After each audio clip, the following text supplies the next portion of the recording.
Hi guys, welcome back to the channel. Thanks very much for clicking on this video. Really do appreciate it.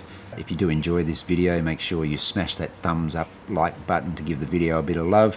And if you're new to the channel, please consider subscribing. Would really appreciate that.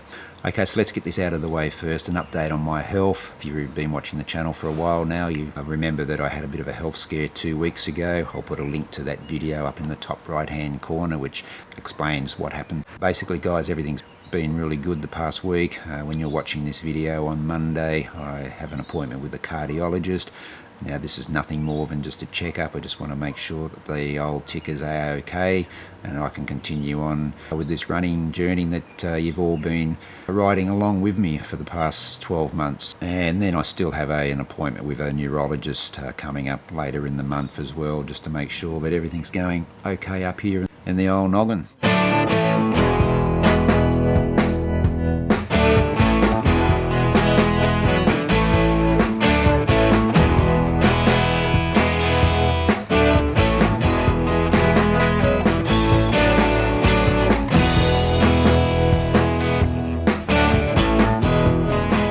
So because I had that health scare 2 weeks ago and then had about 4 days off after that, there hasn't been a lot of structure to my running over the past 7 to 10 days. And for anyone who's been watching the channel for some time will realise that I'm pretty structured when it does come to my running.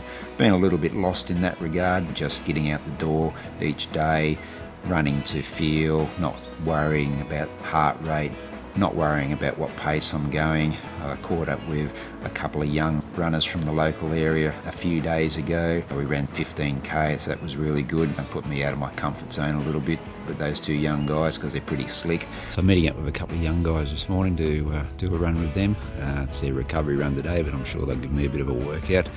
Nice, mate. Hey, nice and light then. That means, yeah, mate.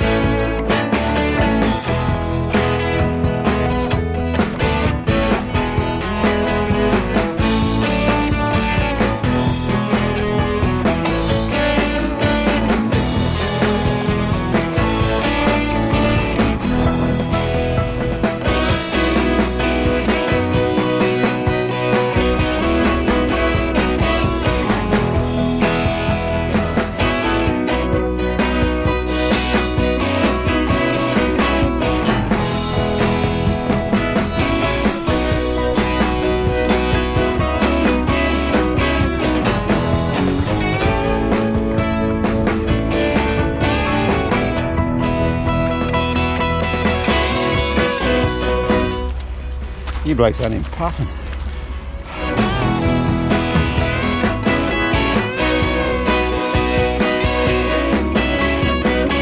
And then yesterday also caught up with Matt, who ran the Sunshine Coast Marathon virtual event. I did a few K with him.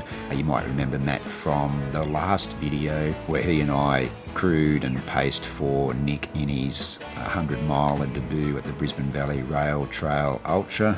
What are you doing, Pushka? Early Sunday morning, catching up with Matt. He's running the Sunshine Coast Marathon virtual event this morning, so he's doing the 42.2. Just going to run a few K with him, keep him company for a while. Not sure how far I'll go, but probably go 30 or so.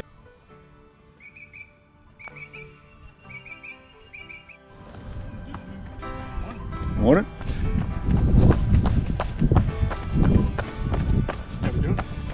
Good, how are you? Come on. Getting along already? Hey? Getting along already? I actually feel trashed already. That's not a good sign.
Righto. Thanks for that. 4.5 to go. Good luck with it. I'll talk later. Talk to you in the week.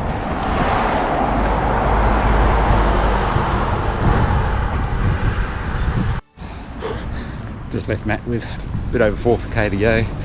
I did 34k. Just felt a little bit leg weary towards the end of that. So first long run for about 3 weeks since that rail trail. So probably to be expected. Plus all those days off with that health scare. Yeah, so that was good to catch up with him, and that pushed me over 100k for the week. Still feeling really good, back up at that mileage, but now I need to get some structure back into my running. Now, I've spoken about the Gold Coast 50 before on the channel, and that is now going to be my goal event for the remainder of the year. Now, that's in December, and that's 16 weeks from yesterday, so it's going to allow me to prepare 2 8-week blocks.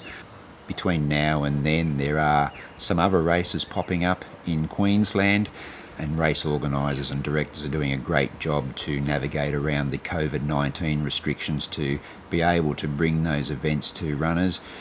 Now, after the Gold Coast 50, that'll leave 10 weeks until the Tarawera Ultra Trail 100k that I've entered in February. Alrighty guys, here's a couple of stats for you.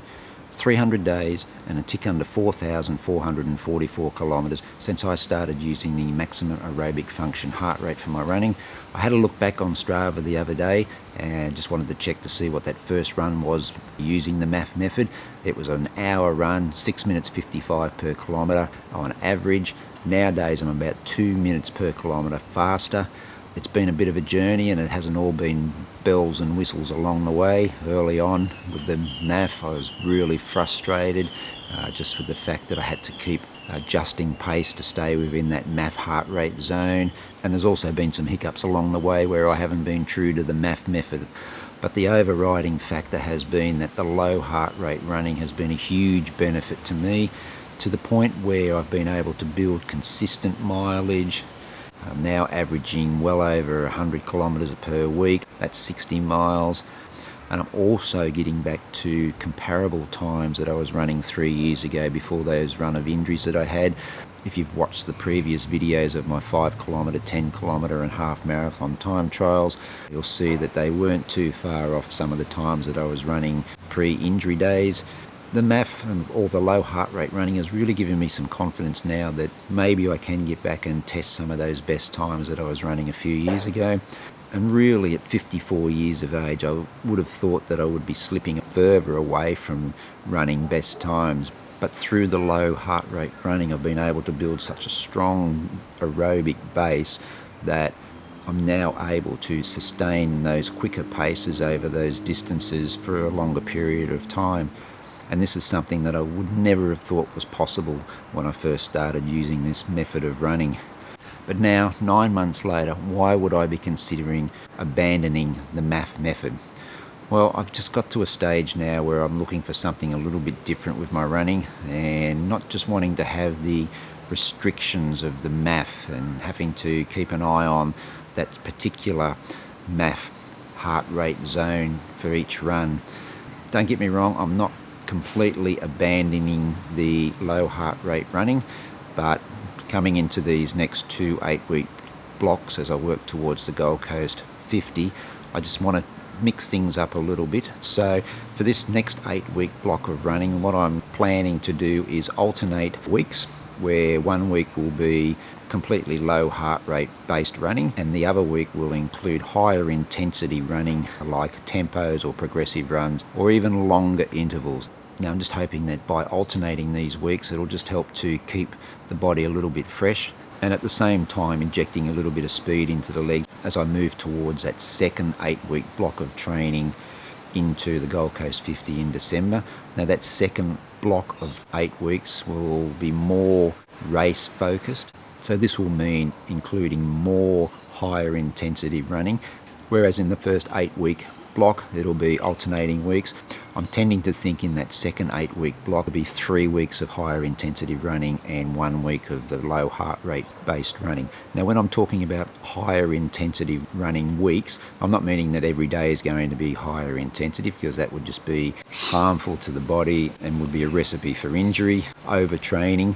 What I mean by those weeks is that, I'll inject a couple of days a week where we'll alternate between tempo runs, progressive runs, those longer interval type runs. So that's the plan going forward, guys. Not abandoning the low heart rate running, just moving away from the MAF method and the restriction of the heart rate zones. And look, guys, I'll probably adopt pretty much my own heart rate zone for that low heart rate running.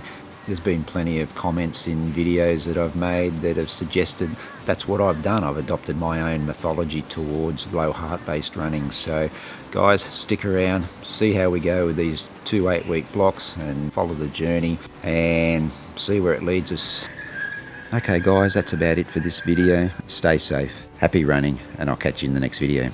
Hooroo.